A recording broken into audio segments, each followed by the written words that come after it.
పల్నాడు జిల్లా యలమందలో AP CM Chandrababu Naidu పర్యటించారు. ఇందులో భాగంగా లబ్ధిదారుల ఇళ్లకు స్వయంగా వెళ్లి పింఛన్లు పంపిణీ చేశారు.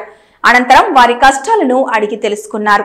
గత 5 ఏళ్లు ప్రజలు కనీసం బయటకు కూడా వెళ్లలేని పరిస్థితి ఉండేదని సీఎం చంద్రబాబు నాయుడు అన్నారు. కూటమి ప్రభుత్వం అధికారంలోకి వచ్చాక ప్రజల జీవితంలో మార్పు వచ్చిందన్నారు. ఇంటింటికి వచ్చి పింఛన్లు అందిస్తున్నామన్న ఆయన డ్రోన్లను సహాయ కార్యక్రమాల్లో వినియోగిస్తున్నామని తెలిపారు. పేదల జీవితాల్లో వెలుగు చూడాలనే లక్ష్యంగా తమ ప్రభుత్వం పనిచేస్తోందని చెప్పారు. 5 కోట్ల మంది ప్రజల కోసం కష్టపడుతున్నానన్న చంద్రబాబు ఎవరికి ఏ కష్టం వచ్చినా అండగా నిలుస్తానన్నారు. తానొక ప్రాణ స్నేహితుడిగా ఉండి కాపాడుకుంటారని చెప్పారు. ప్రతి ఒక్కరికి న్యాయం జరగాలనేదే తన ఆలోచన అని తెలిపారు. తనకు హైకమాండ్ లేదన్న ఆయన రాష్ట్రంలోని 5 కోట్ల మంది ప్రజలే తనకు హైకమాండ్ అని వెల్లడించారు. ఈ రోజు నేను యలమంద గ్రామానికి వచ్చినప్పుడు నేను చూస్తున్నా మీ ఉత్సాహం, మీ అభిమానం చూస్తే నేను ఎంత ఎక్కువ పనులు చేసినా అవి తక్కువే అవుతాయి, అంత అభిమానం చూపించారు. గ్రామస్తులందరూ ముందుకు వచ్చారు. నేనైతే ఒకప్పుడు మీరు చూసుంటారు, ముఖ్యమంత్రి వస్తున్నా అంటే పరదాలు కట్టేవాళ్ళు, ముఖ్యమంత్రి వస్తున్నా అంటే పెద్ద పెద్ద ఆడంబరాలు చేసేవారు. ఈ చుట్టుపక్కల మా తమ్ముడు చెప్తే చెట్లు కొట్టేసేవాళ్ళు. చెట్లు పెట్టాలి, ఎప్పుడన్నా ఒక ప్రజాప్రతినిధి ఆదర్శ నేత వస్తే, అట్లా కాకుండా చెట్లు కొట్టేసేవాళ్ళు.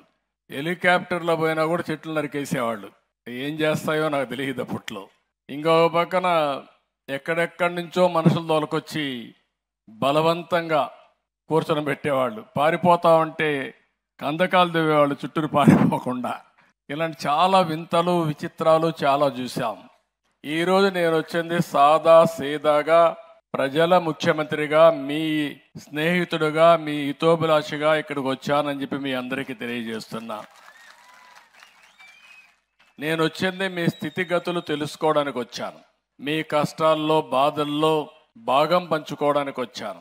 అధికార యంత్రాంగాన్ని కూడా సమాయత్తం చేసి ప్రతి ఒక్కరికి న్యాయం చేపించే దిశగా పనులు చేయడానికి వచ్చాను.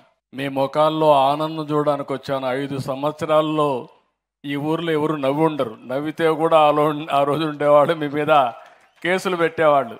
నవ్వడానికి కూడా స్వేచ్ఛ లేని పరిస్థితి, బయట పోవడానికి కూడా విధి లేని పరిస్థితి. అక్కడి నుంచి ఈరోజు చూస్తే నేను ఒకటే ఆలోచిస్తున్నా, ఏ ఇంటిలో కష్టం వచ్చినా వాళ్ళ ఇంట్లో నేను ఒక ప్రాణ స్నేహితుడిగా ఉండి వాళ్ళని కాపాడుకుంటానని చెప్పి కూడా నేను మీకు తెలియజేస్తున్నా.